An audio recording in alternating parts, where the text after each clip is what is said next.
Everyone, Tim Stoddard here, and in this video, I'm going to teach you how to make more sales for your business. Let's jump right into it.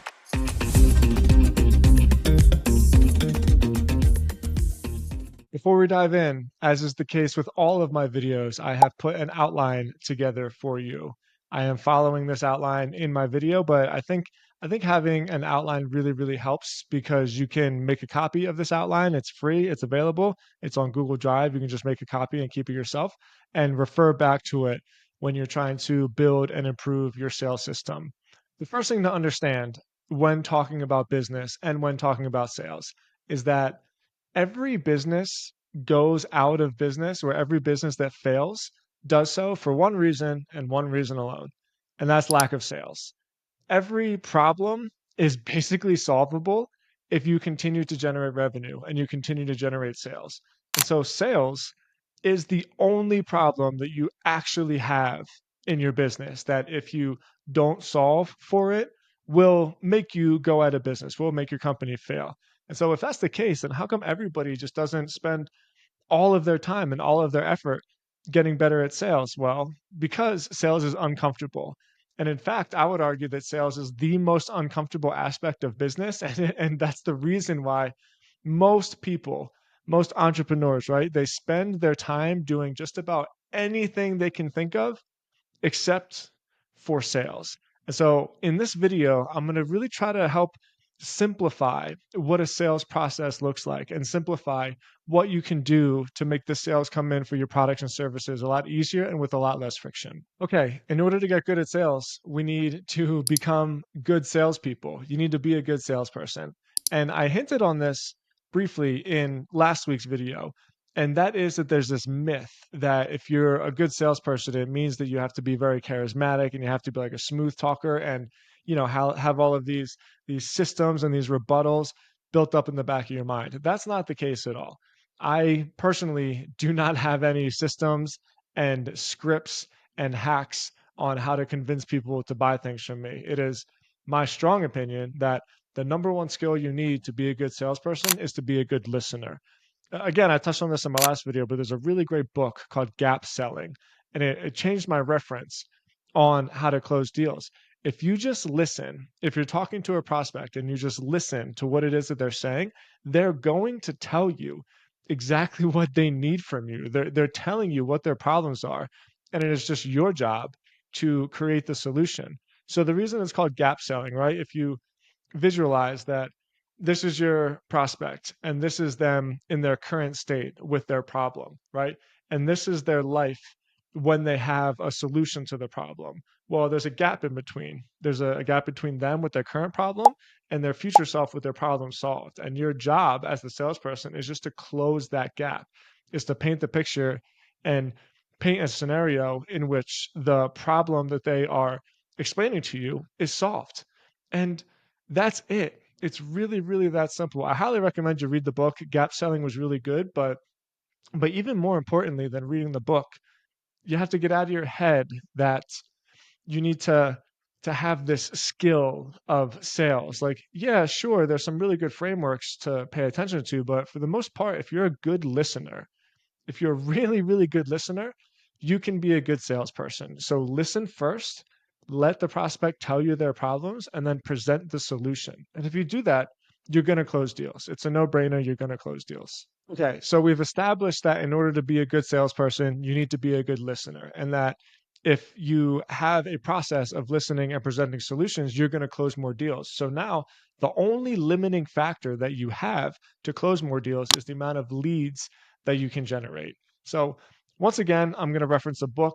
I learned this algorithm, I think you could put it, from the book $100 Million Leads. Personally, I didn't think it was as good as $100 million offers, but Alex Hormozy is just really good at like breaking down business into like a system and an algorithm, and so it did create this frame of reference for me. Just to be clear, this is marketing. Like, marketing is made up of these four skills: content marketing, advertising, outreach, and referrals. This is when people say I do marketing, they do one of these four things or a combination of these four things. So what we're really talking about is the skill of marketing. That's it. There's only four things. There is create content, there is advertise, there is outreach, whether that's cold outreach or warm outreach, and there is referrals. There's four things you can do to generate more leads for your business. And if you spend your time on doing these four things, you will make more sales. So when you go through this list, you can really see all the different ways that people distract themselves or they make up busy work in order to avoid these four areas of work, these four skills that you can build, because these skills are really uncomfortable. They demand that you make yourself vulnerable and then you put yourself out there for rejection. And yes, you're going to be rejected over and over and over again, but if you continue to stay focused on spending your time working on these four things, you will generate more leads and then you will generate more sales. So let's go through all four of these in a little bit more detail. Number one, content marketing. So content marketing has always existed.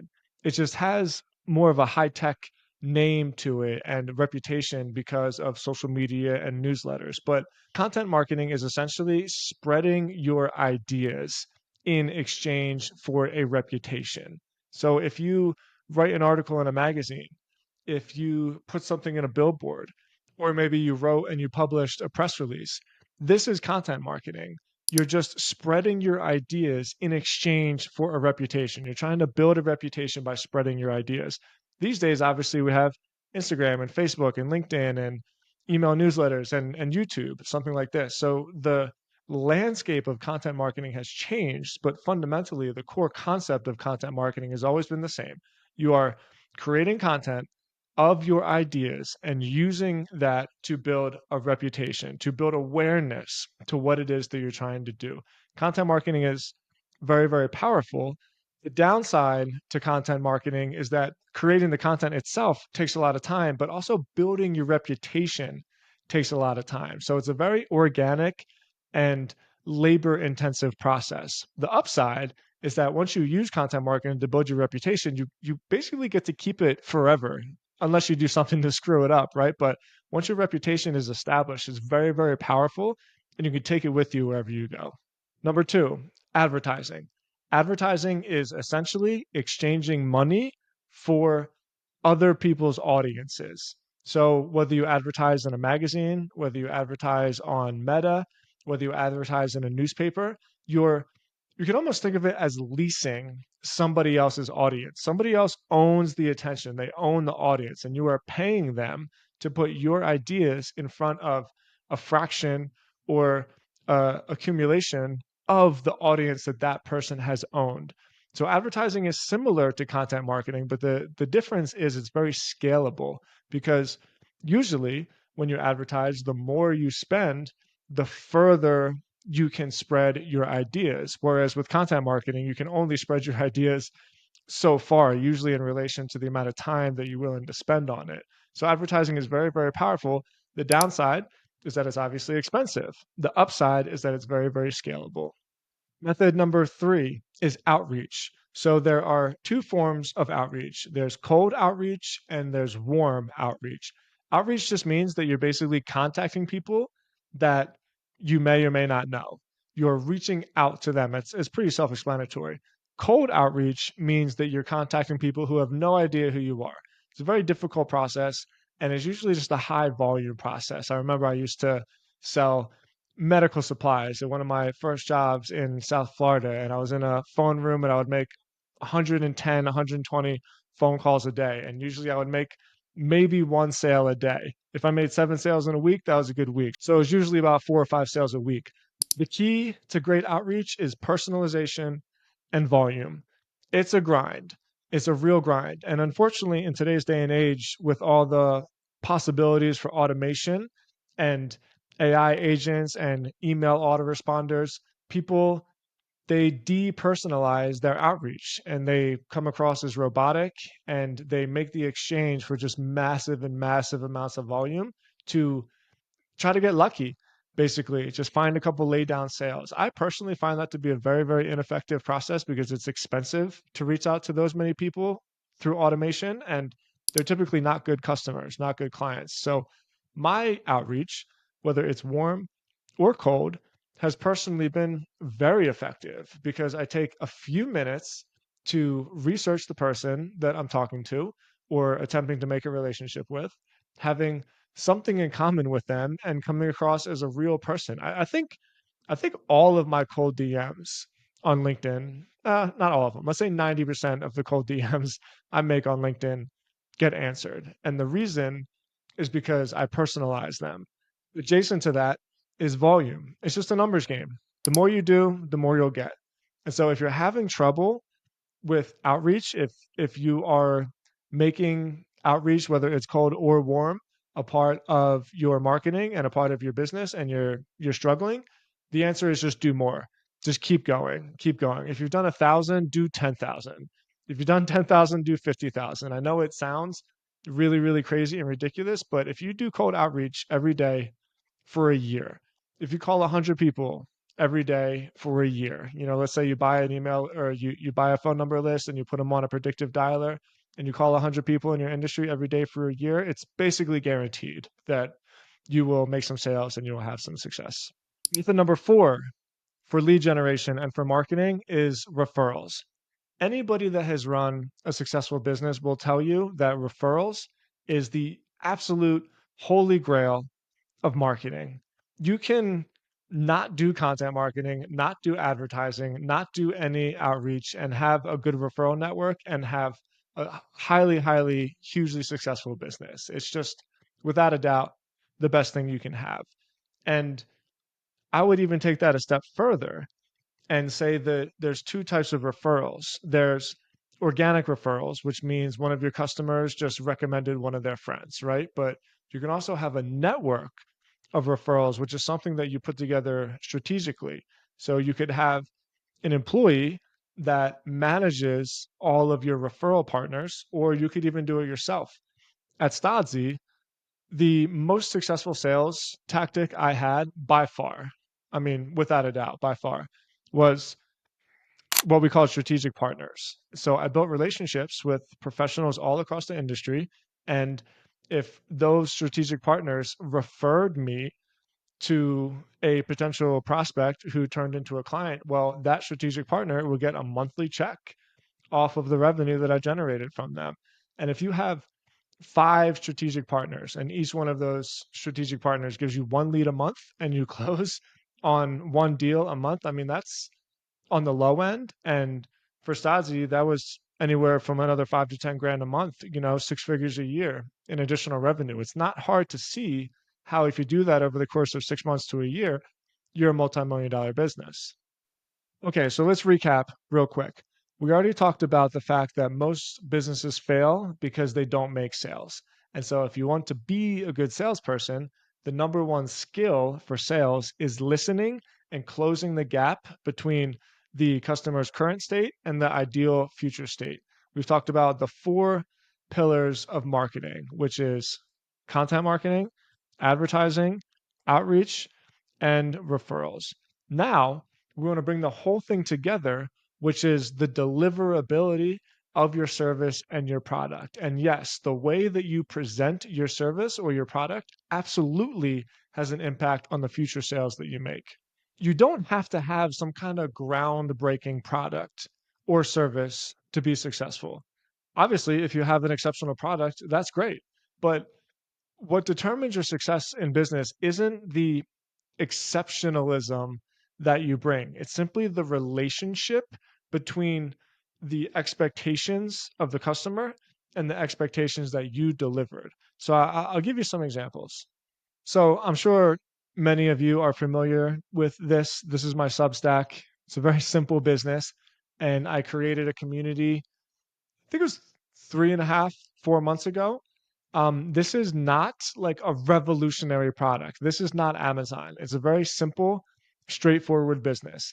And the product attached to this free newsletter is called the incubator. This is not a very sophisticated sales page. I simply talk about what you can expect when you join the incubator.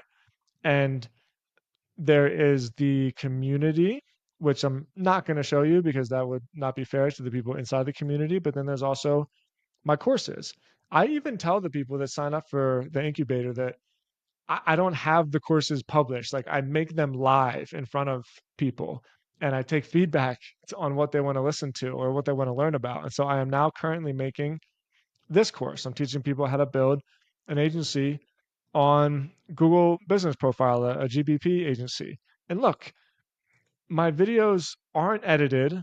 I record them on Loom.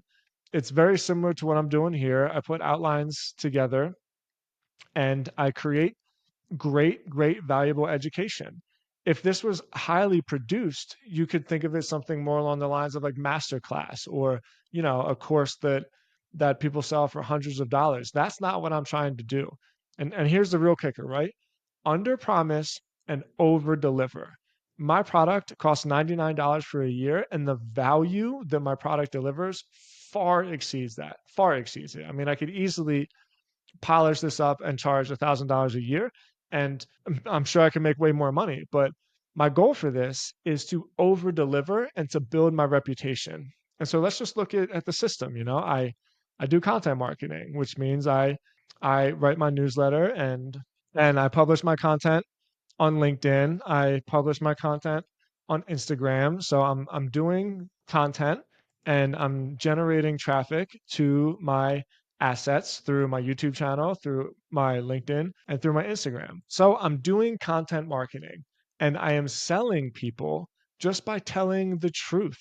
I know that people sign up for my newsletter because they want to learn how to build a business, how to increase sales. And so my sales, right, my outreach in this case is a sales page. And through the sales page, I'm telling the truth. I'm actually doing a very good job listening. I know this is kind of metaphorical at this point, but so much of my newsletter is creating content to discover what it is that people want to learn about.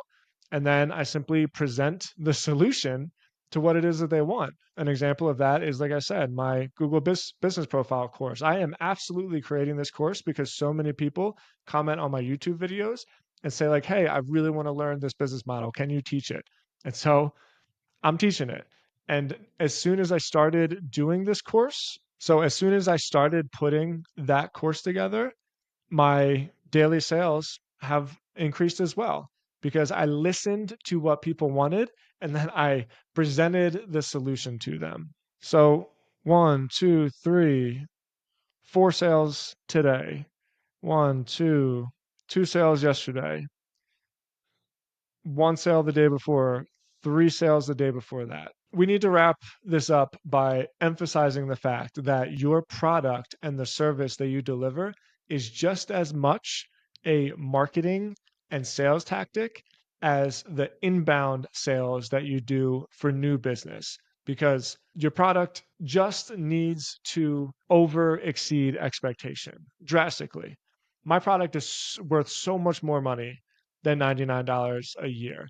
And sure, I could increase the price of it, but I think it's better to have the reputation in exchange for short-term revenue because eventually that short-term revenue runs out once people catch on to the fact that you have created a product or a service that has not met their expectation, that has actually underwhelmed them as far as their expectation. All right, thank you so much for watching this video. Getting more sales is really simple. You just have to do the things that lead to more sales. And most people spend their time doing anything else except the work that leads to more sales. I put the outline together for you. I've created a framework. I've borrowed inspiration and information that I've got from other people that I look up to. And so if you just follow this practice for a year, I promise you'll generate more sales, increase revenue, grow your business, live in more abundance. And that's what we want. Thank you so much for watching. Please leave a comment. Please smash that subscribe button, and I'll talk to you on the next one. Peace.